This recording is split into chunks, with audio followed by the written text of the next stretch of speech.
કેમ છો વિદ્યાર્થી મિત્રો? તો જે આપણે અંગ્રેજીમાં 11 અને 12 અને કેટલી વખત 9, 10 માં અને આગળ પણ આપણે જે લેંગ્વેજ ફંક્શનનો ઉપયોગ કરવામાં આવે છે એમાંનો એક લેંગ્વેજ ફંક્શન છે expressing condition in the past. ભૂતકાળની કોઈ શરત દેખાડવામાં આવેલી બે વાક્ય હોય છે. તો આ પ્રકારના લેંગ્વેજ ફંક્શન કેવા પ્રકારનું હોય છે, વાક્ય રચના શું હોય છે અને પરીક્ષામાં આપણે કેવા પ્રકારનું પૂછાય છે એ આજે આપણે આ વિડીયોમાં સમજીશું. નામ છે expressing condition in the past. ભૂતકાળની શરત દર્શાવવી. જો આમ થયું હોત તો આમ થાત એવો ભાવ દર્શાવે છે. ગુજરાતી તમે જ્યારે વાક્યને કરો ત્યારે ખબર પડે કે જો મેં સખત મહેનત કરી હોત તો હું પાસ થઈ ગયો હોત. હકીકતમાં સખત મહેનત કરી નથી અને એ વ્યક્તિ પાસ થયો નથી. જે લેંગ્વેજ ફંક્શન છે આપણે અહીં ઉપર જે ઓળખવામાં આવે છે એમાં પણ ઉપયોગી થાય છે સેક્શન એ માં અને સેક્શન ડી માં ખૂબ જ ઉપયોગી હોય છે. હવે કીવર્ડ્સની આપણે વાત કરીએ તો સૌથી પહેલા આપણે કીવર્ડ હોય તો કીવર્ડની આપણે વાત કરવાની છે. તો કીવર્ડની વાત કરી શકીએ તો પહેલા શું ઇફ વાળું વાક્ય હોય આપણે સમજવાનું મોટા ભાગે ઇફ વાળું વાક્ય જો વાક્યની શરૂઆતમાં થતી હોય તો કે શેનું છે કન્ડિશન ઇન ધ પાસ્ટ. હેડ અને ક્રિયાપદનું ત્રીજું રૂપ બીજા કટકામાં હોય would, could, might, have અને ક્રિયાપદનું ત્રીજું રૂપ. આગળના કટકામાં હોય if વાળું વાક્ય હોય અથવા had વાળું વાક્ય હોય. if વાળા વાક્યમાં પણ સામાન્ય રીતે ભૂતકાળનું રૂપ આવે છે અથવા ક્રિયાપદનું had કરીને ત્રીજું રૂપ આવે છે અથવા વાક્યની શરૂઆત જ તે had થી કરેલી હોય અને તેની સાથે ક્રિયાપદનું ત્રીજું રૂપ હોય. ત્રીજું રૂપ એટલે go, went અને gone એ રીતે જે ત્રીજું રૂપ હોય. અને જે બીજો કટકો છે બીજા કટકામાં would આવી શકે છે, could આવી શકે છે, might આવી શકે છે, એની સાથે have હોય અને ક્રિયાપદનું ત્રીજું રૂપ હોય. જો આવા પ્રકારનું વાક્ય જોવા મળે ત્યારે તમારે સમજી લેવાનું કે વાક્ય expressive condition in the past નું છે. તો એમાં વાક્ય રચના કેવી તો if આવે, if ની સાથે કર્તા હોય, પછી had હોય અને ક્રિયાપદનું ત્રીજું રૂપ. PP એટલે પાસ્ટ પાર્ટિસિપલ ક્રિયાપદનું ત્રીજું અને બીજા અન્ય શબ્દો હોય. બીજો કટકો એમાં શું આવે? કર્તા હોય, could હોય, would હોય, might હોય, have હોય, ક્રિયાપદનું ત્રીજું રૂપ હોય અને અન્ય શબ્દો હોઈ શકે છે. હવે કેવી રીતે આપણે જોઈએ if આવ્યું આ કર્તા છે, had છે, ક્રિયાપદનું ત્રીજું રૂપ છે, પછી અલ્પવિરામ છે, પછી બીજો કટકો છે કર્તા છે, would આવ્યું, have આવ્યું, ક્રિયાપદનું ત્રીજું રૂપ આવ્યું અને અન્ય શબ્દો આવ્યું. આવા પ્રકારનું વાક્ય હોય ત્યારે આપણે સમજવું કે આ વાક્ય શેનું છે કન્ડિશન ઇન ધ પાસ્ટ. પછી બીજું વાક્ય રચના કેવી છે કે હેડ વાળું વાક્ય એની સાથે કર્તા આવે, ક્રિયાપદનું ત્રીજું રૂપ હોય, અન્ય શબ્દો જો હોય તો લખવાના છે. પછી બીજા કટકામાં કર્તા હોય, could હોઈ શકે, would હોઈ શકે, might હોઈ શકે, એની સાથે have આવે અને ક્રિયાપદનું ત્રીજું રૂપ આવે અને અન્ય શબ્દ. આવી તેની વાક્ય રચના કીધી તો had, you. પછી been કયું છે આ બે ક્રિયાપદનું been was were ને વાળું છે been છે એટલે been એનું ક્રિયાપદનું ત્રીજું રૂપ છે. પછી રેગ્યુલર એ અન્ય શબ્દ છે. પછી બીજા કટકામાં કર્તા, would, have, ક્રિયાપદનું ત્રીજું રૂપ અને અન્ય શબ્દો. હવે ઉદાહરણ આપે કે જો if you had worked hard કે જો તમે સખત મહેનત કરી હોત તો you would have passed the exam તો તમે પરીક્ષામાં પાસ થઈ ગયા હોત. હકીકતમાં સખત મહેનત થઈ નથી એ વ્યક્તિ અને વ્યક્તિ જ્યારે રિઝલ્ટ આવે છે તેને પસ્તાવાના ભાગરૂપે આ વાક્ય બોલે છે કે જો તમે સખત મહેનત કરી હોત તો તમે પરીક્ષામાં પાસ થઈ ગયા હોત. had you been regular કે જો તું અથવા તમે રેગ્યુલર એટલે નિયમિત હોત તો you would have got better result તો તને સારું પરિણામ મળી ગયું હોત. હકીકતમાં વિદ્યાર્થી છે રેગ્યુલર હતો નહીં અને જ્યારે રિઝલ્ટ આવે છે એને ખાલી માત્ર પાસિંગ ટકા આવે છે. એના માટેનું વાક્ય બોલી શકાય આપણે કે ભાઈ તું જો વિદ્યાર્થી શાળાએ અથવા કોઈ પણ ક્લાસીસમાં રેગ્યુલર હોત તો તને આનેથી સારા એવા ટકા સારા એવા રિઝલ્ટ મળી શક્યું હોત. પછીના ઉદાહરણ આપણે અહીંયા સમજી લઈએ. ઉદાહરણમાં શું છે કે if Eric had passed the exam HSC કે જો એરિક નામનો છોકરો છે એને પરીક્ષા 12મા ધોરણની પરીક્ષા પાસ કરી હોત તો he would have joined the college. તો તેને કોલેજમાં જોઈન કરવાની, કોલેજમાં એડમિશનની તક મળી હોય. વાક્યમાંથી આપણે ઓળખવાનું if આવ્યું, had આવ્યું, ક્રિયાપદનું ત્રીજું રૂપ આવ્યું.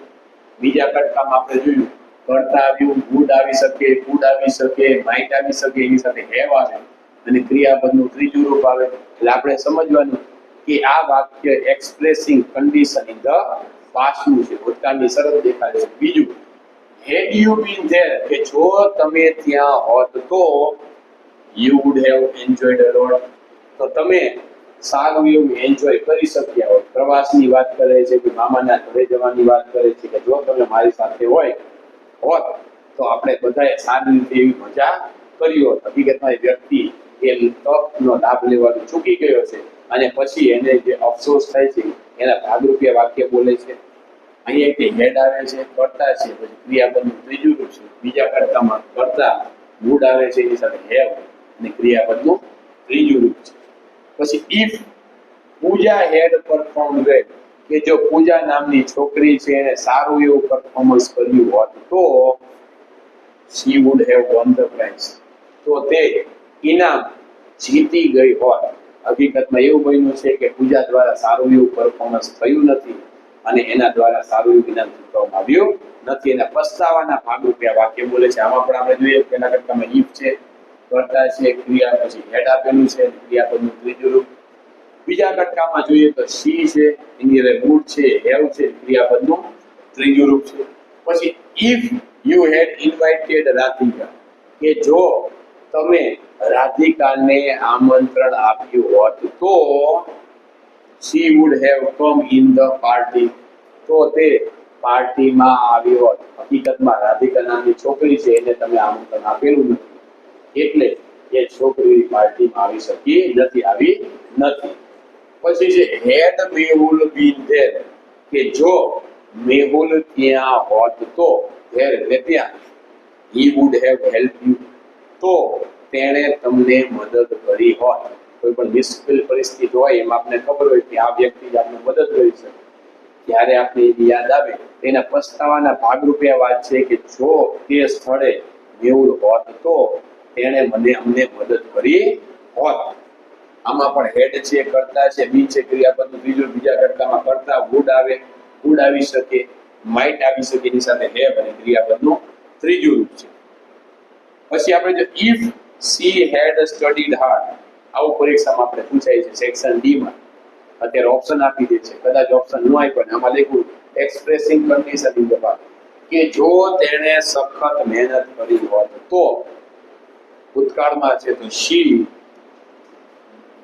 would have passed the exam. ઘણા બધા બની શકે છે કે જો તેણે સખત મહેનત કરી હોત તો તે પરીક્ષામાં પાસ થઈ ગઈ હોત. હકીકતમાં સખત મહેનત એને કરી નહીં, પરીક્ષામાં પાસ થઈ નહીં. ખાસ ધ્યાન રાખવાનું કે હેડ આવે એટલે would આવી શકે, could આવી શકે, might આવી શકે, એની સાથે have આવે અને ક્રિયાપદનું ત્રીજું એ યાદ રાખવાનું છે.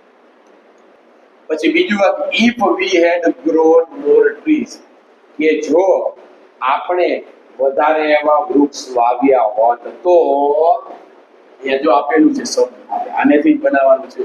જ્યારે પરીક્ષામાં કદાચ આવી રીતે શબ્દો આપ્યા હોય, would આપ્યું હોય, આપણે would થી જ બનાવવું પડે. we લખ્યું કે we if we had grown more trees, કે જો આપણે વધારે વૃક્ષો વાવ્યા હોત તો we would have got more rains. બની શકે કે જો આપણે વધારે વૃક્ષો વાવ્યા હોત તો આપણને વધારે એવો વરસાદ મળ્યો હોત. વોટ એટલે મળવું, મેળવવું અથવા મળવું, તો આપને વધારે એવા વરસાદ મળ્યો. પણ હકીકતમાં વધારે વૃક્ષો હતા નહીં, વાવ્યા નતા, જેથી કે જંગલ જેવો વિસ્તાર હાવ બેરાન જેવો તો રણ જેવો, એટલા માટે વધારે વરસાદ આવ્યો ન હતો. બીજું પણ બની શકે if we had grown more trees we would have saved the planet. તમે કેવું વિચારો છો એની ઉપર બને કે જો આપણે વધારે એવી વૃક્ષો વાવ્યા હોય તો આપણે આપણા જે પ્લેનેટ છે ગ્રહને બચાવી શક્યા હોય. હકીકતમાં જ્યારે પૃથ્વીનો વિનાશ થઈ જાય ત્યારની વાત હોય કે ભાઈ કોઈ વધારે વૃક્ષો વાવતું નથી, તો એના પસ્તાવાના ભાગરૂપે પણ હોઈ શકે. બીજું પણ આને ઘણા બધા વાક્ય if we had grown more trees, કે જો આપણે વધારે વૃક્ષો વાવ્યા હોત તો we would have reduced the carbon dioxide, તો આપણે કાર્બન ડાયોક્સાઇડને ઘટાડી શક્યા હોત. શું પહેલા બોલવાનું છે? પહેલા જે આગળના કટકામાં હોય એને કર્તાને મૂકવાનો છે, પછી would મૂકવાનું છે, પછી have મૂકવાનું છે, અને તમે જેવા પ્રકારનું વાક્ય બનાવવા ઈચ્છો છો એનું ક્રિયાપદનું ત્રીજું રૂપ મૂકવાનું છે, પછી કર્મ મૂકવાનું છે. આપણે એ વિચારીએ છીએ કે કાર્બન ડાયોક્સાઇડને ઘટાડવાનું, કાર્બન ડાયોક્સાઇડ એટલે કાર્બન ડાયોક્સાઇડ ઘટાડવું એટલે રિડ્યુસ, રિડ્યુસનું ત્રીજું રૂપ થાય રિડ્યુસ. બીજા કટકામાં એવું આવે કે would we, કારણ કે we આગળ આપ્યું છે એટલે would આપણે કીધું છે, would આપણને would have, રિડ્યુસનું ત્રીજું રૂપ રિડ્યુસ ધ કાર્બન ડાયોક્સાઇડ, કે જો આપણે વધારે એવા વૃક્ષ વાવ્યા હોત તો આપણે કાર્બન ડાયોક્સાઇડને ઘટાડી શક્યા હોત. પછી છે if I had got good result, આમે would વાપરવાનું કે જો મારું સારું રિઝલ્ટ આવ્યું હોત તો I would have got the job. તમે ઉપરનું વાક્ય કયા સંદર્ભમાં હોય છે એની વાત કરે, કદાચ કોઈ જીપીએસસી યુપીએસસી નું સારું રિઝલ્ટ આવે એના સંદર્ભમાં હોય તો આપણે એવું કહી શકીએ કે જો મારું સારું રિઝલ્ટ આવ્યું, પાસ થયો તો મને નોકરી મળી ગઈ. બીજી વખત આપણે એવું પણ લખીએ કે I would have got, I would have joined the college. એવું પણ બને કે જો મારું સારું રિઝલ્ટ આવ્યું હોત તો મને કોલેજમાં એડમિશન મળી ગયું હોત. If I had got good result, I would have got the first prize. right? કે જો મારું સારું એવું રિઝલ્ટ આવ્યું હોત તો મને પ્રથમ ઇનામ મળ્યું હોત. રિઝલ્ટ સારું હોય પણ એટલું બધું સારું ન હોય, આપણે આપણા ઇનામ જે આપણો જે રિઝલ્ટ છે એનાથી સંતોષ ન હોય ત્યારે આપણે કહી શકીએ કે જો મારું રિઝલ્ટ સારું આવ્યું હોત તો મને પ્રથમ ઇનામ મળ્યું હોત. હકીકતમાં પ્રથમ ઇનામ કેમ નથી મળ્યું? કારણ કે રિઝલ્ટ સારું આવ્યું નથી. પછી હેડ ટ્રમ્પ ઇન્વાઇટેડ મોદી, કે જો ટ્રમ્પે મોદીને ઇન્વિટેશન આપ્યું હોત તો would he could have won the election. કે જો ટ્રમ્પ છે અમેરિકાનો એને મોદીને આમંત્રણ આપ્યું હોત તો એ ઇલેક્શન જીતી ગયો હોત. થાય ને કે મોદીને આમંત્રણ આપ્યું નહીં, હકીકતમાં જીતી શક્યા, he could have won the election, તો એ જીતી ગયા હોત. See the Statue of Liberty. બીજું એવું પણ બની શકે કે જો ટ્રમ્પે મોદીને આમંત્રણ આપ્યું હોત તો he would have seen the Statue of Liberty, તો એમણે જે અમેરિકામાં આવેલું છે સ્ટેચ્યુ ઓફ લિબર્ટી એને જોઈ શક્યા હોત. આપને કોઈ આમંત્રણ આપે તો આપણે ત્યાં પહોંચી શકીએ તો આપણે એ જોઈ શકીએ. એટલે તમે વાક્યને કેવી રીતે સમજો છો, વર્ગ કેવી રીતે ઉપયોગ કરો છો, એના સંદર્ભમાં તમારે આ વાક્ય બનાવવાના છે.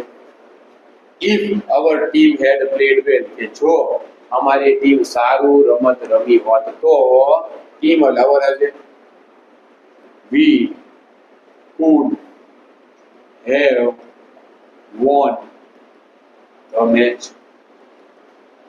તો અમે મેચ જીતી ગયા હોત. હકીકતમાં અમારી ટીમ સારું રમેલી નથી અને અમે મેચ જીતી ગયા નથી. એના માટેના પસ્તાવાના ભાગરૂપે છે કે જો અમારી ટીમ સારું રમી હોત તો we would have won the medal. મેડલની ટ્રોફી કે જો અમારી ટીમ સારું રમી હોત તો અમે ટ્રોફીને જીતી ગયા હોત. થાય ને, મેડલ પણ લખી શકો કે અમે જો અમારી ટીમ સારું રમી હોત તો અમને મેડલ મળ્યું હોત. પછી છે if you have informed me, કે જો તમે મને પહેલેથી ઇન્ફોર્મ કર્યું હોત, માહિતી આપી હોત તો expressing would, I would have help you, કે જો તમે મને જાણ કરી હોત તો મેં તમને મદદ કરી હોત. થાય ને, કોઈ વ્યક્તિ જ્યારે મુશ્કેલીમાં હોય ત્યારે આપણે વાત કરે કે ભાઈ મારા સાથે આવું બનાવ બની ગયો, હું આટલી બધી લગ્નમાં હતો, તો આપણે એને કહી શકીએ કે તે મને જો જાણ કરી હોત તો હું તારા મદદે આવી શક્યો. If you have inform me I would have help you, મેં તમને મદદ કરી છે. આઈ વુડ હેવ સેવ્ડ યુ. થાય, કંઈક ને કોકને કંઈક વાગ્યું હોય અથવા કોકના ઘરમાં કંઈક દાખલા તરીકે ચોરની આવી ગયા હોય એની વાત કરીએ કે જો તમે મને જાણ કરી હોત, ઇન્ફોર્મ કર્યું હોત તો I would have saved you, મેં તમને બચાવી દીધા હોય. કોઈ મારવાવાળા અથવા કોઈ જનાવરથી ઘરમાં આવી જાય એની માહિતી આપી હોત, તરત બાજુવાળા પાડોશી બધા આવી અને એ વ્યક્તિને બચાવી દીધો. તમે વાક્યને કેવા સંદર્ભમાં સમજો છો એના ઉપર આધાર રહે છે. ખાસ એક યાદ રાખવાનું, જે તમારી વાક્ય રચના છે એ વાક્ય રચના તમે બનાવશો તો તમને આવડી જશે. પછી if I had applied for this job, કે જો મેં આ નોકરી માટે અપ્લાય કર્યું હોત તો I would have got the job, કે જો મેં આ નોકરી માટે અપ્લાય કર્યું હોત તો મને નોકરી મળી ગઈ હોત. હકીકતમાં ફોર્મ ભરવાનું રહી ગયું છે અને પછી રાંડિયા પછીનું ડાપણ છે. એને એમ થાય છે કે મેં કદાચ પરીક્ષા આવી રીતે આપી દીધી હોત, ફોર્મ ભરી નાખ્યું હોત તો અત્યારે મારી પાસે નોકરી હોત, એની વાત કરે. If I had applied for this job, I would have got the promotion.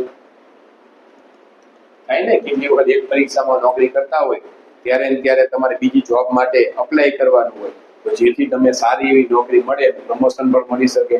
તો એના સંદર્ભમાં પણ આપણે કહીએ કે જો તમે આ નોકરી માટે અપ્લાય કર્યું હોત તો તમને પ્રમોશન મળી ગયું હોત. ખાલી જગ્યા the patient would have been saved. હવે બીજો કટકો આપ્યો છે, આપણે પહેલો કટકો લખવાનો. અહીંયા જે જવાબ મેં લખીને મૂકી દીધા છે કે જેથી તમે ઉપરના જવાબ જે બે લખ્યા છે એના અલગ પણ જવાબ હોઈ શકે, કારણ કે બધા વ્યક્તિ ટુંડે ટુંડે બધી બિંદ, એટલે તમે કેવા પ્રકારનું વાક્ય સમજો છો એના ઉપર આધારિત રહે છે. જેથી તમારે શું કરવા લખ્યા છે કે જેથી પ્રેક્ટિસ થાય, કે જેથી આવા પ્રકારનું વાક્ય આવે તો તમે તરત જ ઓળખી જાઓ કે આ વાક્ય expressing condition in the past નું છે. આપણે ઇફ હેડ થી બને if doctor had come earlier, આપણે જોવાનું નથી આમાં, એવું જ છે ડોક્ટર. જો if doctor had come earlier છે, ઉપર જ કહું કે patient would have been saved, કે દર્દીને બચાવી શક્યા હોત, તો આપણે લખી શકીએ કે if the doctor had come earlier. if લખવાનું કર્તા તરીકે the doctor, પછી એની સાથે doctor had, if the doctor had ની સાથે ક્રિયાપદનું ત્રીજું રૂપ આવે તો કમ, કેમ અને કમ earlier એટલે વહેલા, કે જો ડોક્ટર વહેલા આવ્યા હોત તો પેશન્ટને બચાવી દીધા હોત. હકીકતમાં ડોક્ટર વહેલા આવ્યા નથી અને પેશન્ટને બચાવી શક્યા નથી. પછી બીજું છે you might have got the bus. Had condition છે, હેડ યુ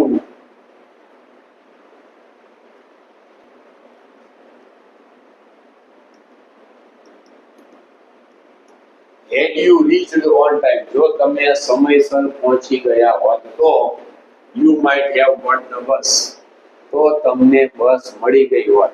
અહીંયા ગમે તે had you come earlier, એવું કે જો તમે વહેલા આવ્યા હોત તો તમને બસ મળી ગઈ હોત. આપણે શું બનાવ્યું છે કે had you reached earlier, કે જો તમે વહેલા on time, એટલે કે જો તમે સમયસર પહોંચી ગયા હોત તો તમને બસ મળી ગઈ. બસ ઉપડવાનો સમય 6 વાગે હોય, તમે 6:05 પહોંચો તો તમને બસ મળે નહીં. તમારે 6 માં દાખલા તરીકે 5-10 મિનિટની વાર હોય ત્યારે તમારે ત્યાં પહોંચવાનું હોય છે.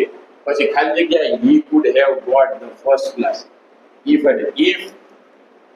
he છે એટલે he had worked hard, કે જો તેણે સખત મહેનત કરી હોય. ગમે ત્યારે યાદ રાખવાનું, અહીંયા જે કરતા હોય એ જ કરતા અહીંયા આવે છે. ઈફ વાળું આવી શકે, કાંઈ હેડ વાળું વાક્ય આવી શકે. આ પેલા આપણે ઈફ ની સમજી, ઈફ ન હોય તો હેડ ને આગળ કરી દેવાનું. હેડ હી વર્કડ હાર્ડ થઈ ગયું. એ રીતે કે જો તેને સખત મહેનત કરી હોત તો he could have got the first class, તો તેનો પ્રથમ ને ફર્સ્ટ ક્લાસ આવ્યો હોત. અહીંયા છે if he had worked hard, છે કે જો તેને સખત મહેનત કરી હોત તો તેને ફર્સ્ટ ક્લાસ આવી ગયો હોત. તો આવા પ્રકારના વાક્યો છે તમારે સમજી લેવાના છે અને નોટ ડાઉન કરી લેવાના છે. કારણ કે અત્યારે જે પેપર સ્ટેજ શૈલી બનાવી છે એમાં તમારે માત્ર જે વાક્યો છે એ વાક્યને ઓળખવાના છે. વાક્ય રચના એટલા માટે સમજાયું છે કે જ્યારે વાક્ય રચના લખો ત્યારે તમને ખબર પડે કે હેવ કે હેડવાળું વગરનું ક્રિયાપદમાં ત્રીજા રૂપ વગરનું હોય તો એ પ્રકારનું વાક્ય ન આવે. એટલા માટે વાક્ય રચના જાણવી ખૂબ જ જરૂરી થઈ છે. નેક્સ્ટ લેક્ચરમાં આપણે બીજું એક લેંગ્વેજ ફંક્શન લઈને આવશું. ત્યાં સુધી થેન્ક યુ વેરી મચ. જય હિન્દ, જય ભારત.